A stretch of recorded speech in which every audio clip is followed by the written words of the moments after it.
मुल्की तारीख़ जी पहिरीं डिजिटल ऐं सभ खां वधीक तकरारी आदमशुमारी में टियों भेरो इज़ाफ़ो कंदे उन जो मुदो 20 अप्रैल ताईं वधायो वियो आहे।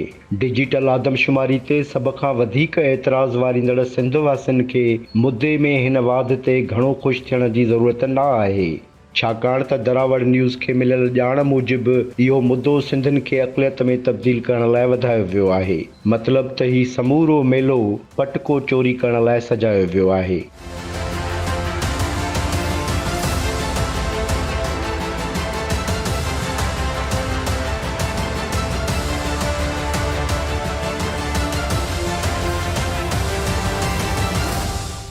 डिजिटल आदमशुमारी जी 13 अप्रैल ताईं जे साम्हूं आयल डेटा ते सिंध वासियुनि खे अॻु ई सख़्तु एतिराज़ हुआ, पर भरवसे जोगनि ज़रियनि मूजिबि उन्हनि नतीजनि में बि फेरफार करण लाइ इस्लामाबाद मां ख़ुसूसी टीमूं कराची ऐं हैदराबाद पहुची वियूं आहिनि, जेके माण्हुनि ऐं घरनि जी ॻणप कंदड़ अमले खे घुराए हुननि जी गॾु कयल डेटा ऐं लिस्टुनि में फेरफार करे रहियूं आहिनि। इन फेरफार तहत कराची ऐं हैदराबाद जे जंहिं वार्ड में 300 माण्हू ॻणिया विया आहिनि, उन्हनि में 600 माण्हुनि जो इज़ाफ़ो कयो पियो वञे।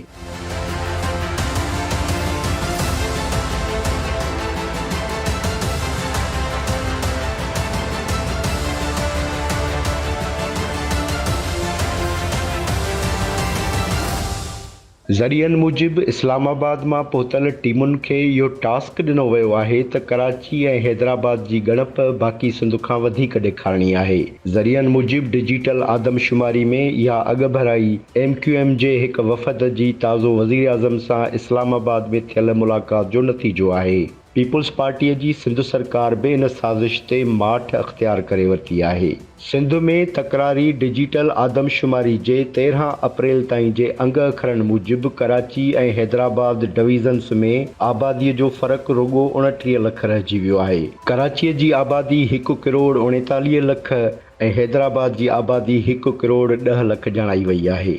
दिलचस्प ॻाल्हि इहा आहे त 2017 जी आदमशुमारी मूजिबि कराची जी आबादी 1 करोड़ 60 लख खां वधीक हुई, जेका घटाए 1 करोड़ 39 लख ॾेखारी वई आहे।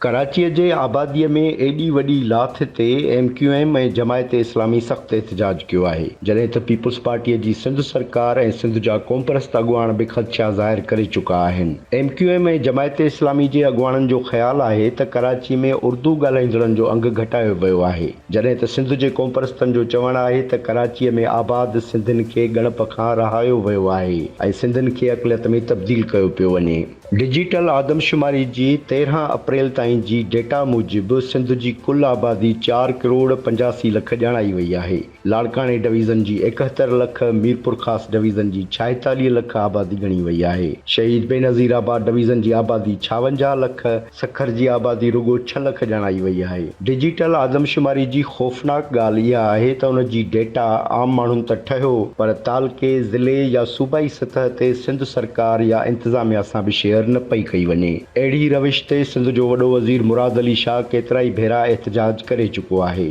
सिंध असेंबलीअ मां अहिड़नि ख़दशनि जे इज़हार ते ॿधल ठहरा मंज़ूर थियण बावजूदि वफ़ाक़ी सरकार रुॻो एतिरो कयो आहे जो आदमशुमारी जे मुदे में 20 अप्रैल ताईं वाध करे छॾी आहे।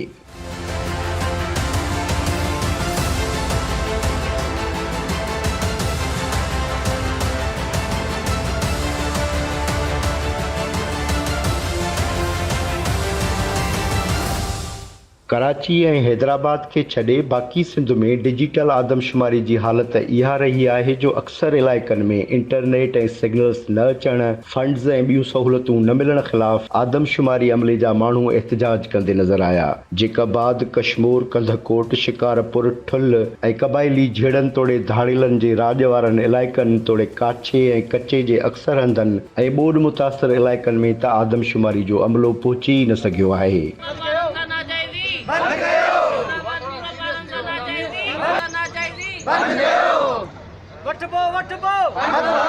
अहिड़ी तकरारी ऐं शक शुबहनि सां भरियल डिजिटल आदमशुमारी सिंध जे माण्हुनि खे अॻु ई क़बूल न हुई।